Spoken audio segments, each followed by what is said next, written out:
Welcome to Becoming a Freelance Writer, a free course from Cambodia Creatives. This course is provided for free for anybody who wants to become a freelance writer in their spare time. It is not a get-rich-quick course, and we provide no warranties at all that by following the advice in this course, you will become a successful freelance writer. However, we hope that it will help you become a better freelance writer in the future. In this first section, we'll give you the plain truth, what you really need to get started as a freelance writer, and some realistic expectations for your career as a freelance writer.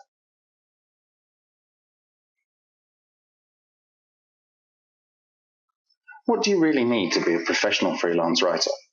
The answer is not a lot.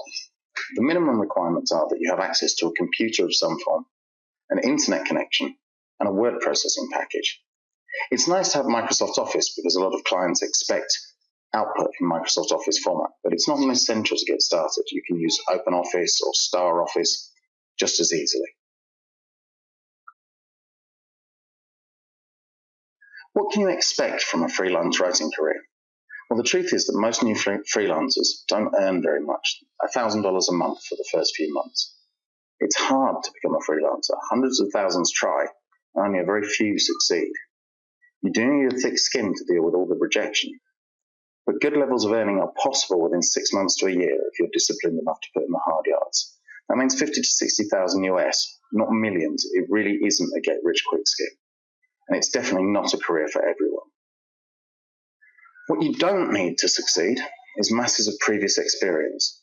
You don't need to have been published for money at any point in the past. And really, you don't need to be disorganized or uninterested. Freelancing only really works if you've got a passion for what you're freelancing in.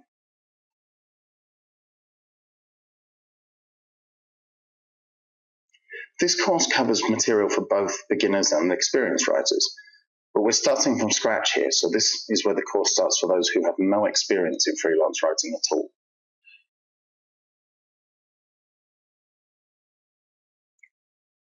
Before you can start making a living as a freelance writer, you need to be able to type at a reasonable speed. It sounds really obvious, but many people who get into freelance writing can't type. It's very easy to get up to speed. Buy a copy of Mavis Beacon's typing tutor on Amazon. Practice daily for an hour, and by the end of a month, you'll be typing at 35 to 40 words per minute. It's not very fast, but it is enough to earn a living.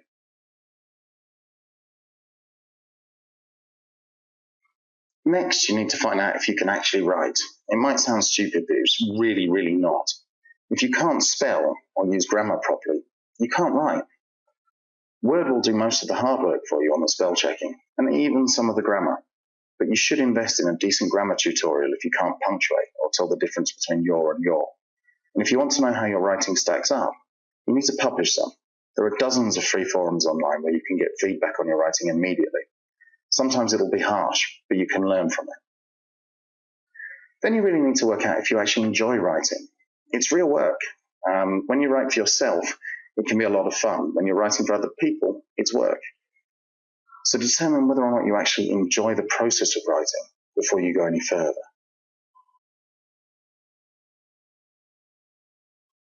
The most important part of being a freelancer is having a portfolio for your clients. What we're going to look at next is how to build a portfolio if you're an unpublished writer.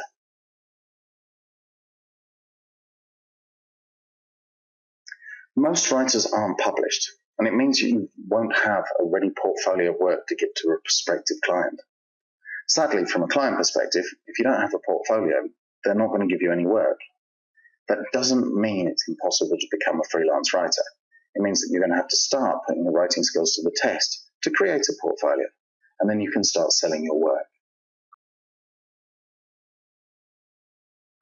Before you start writing, you'll want to select a niche. A niche is simply an area in which you're going to specialize. There are big advantages to being a specialist rather than a generalist writer. So as I've said, a niche is an area that you're going to specialize in. It can be writing about a previous career, a hobby, a country, politics.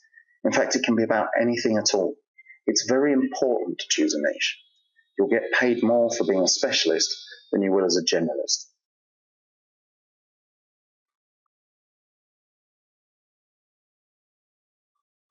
Choosing a niche can be easy for some people, and for others it can be very difficult. The important thing is to choose a broad niche. That's exactly the opposite of what internet marketers do. The broader the niche, the more you can write, the more chance of overlap with other fields, and the more writing jobs you can win.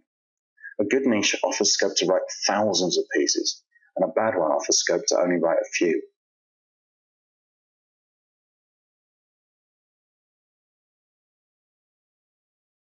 When you choose your niche, make sure it's something that you'll enjoy writing about. A niche is only profitable when you get involved, you live and breathe it. Your writing is exciting then and people want to read it. If you're bored with your niche, your readers are going to be bored with what you write.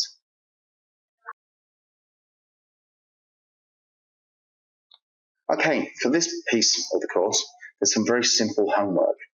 I'd like you to choose a niche. If you'd like some feedback on that niche, you can leave a note on the blog post that you saw this video in. I can't promise instant feedback. I do promise I'll let you know within about a week of your message. Thank you for taking part today.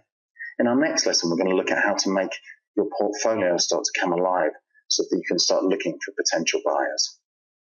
See you soon.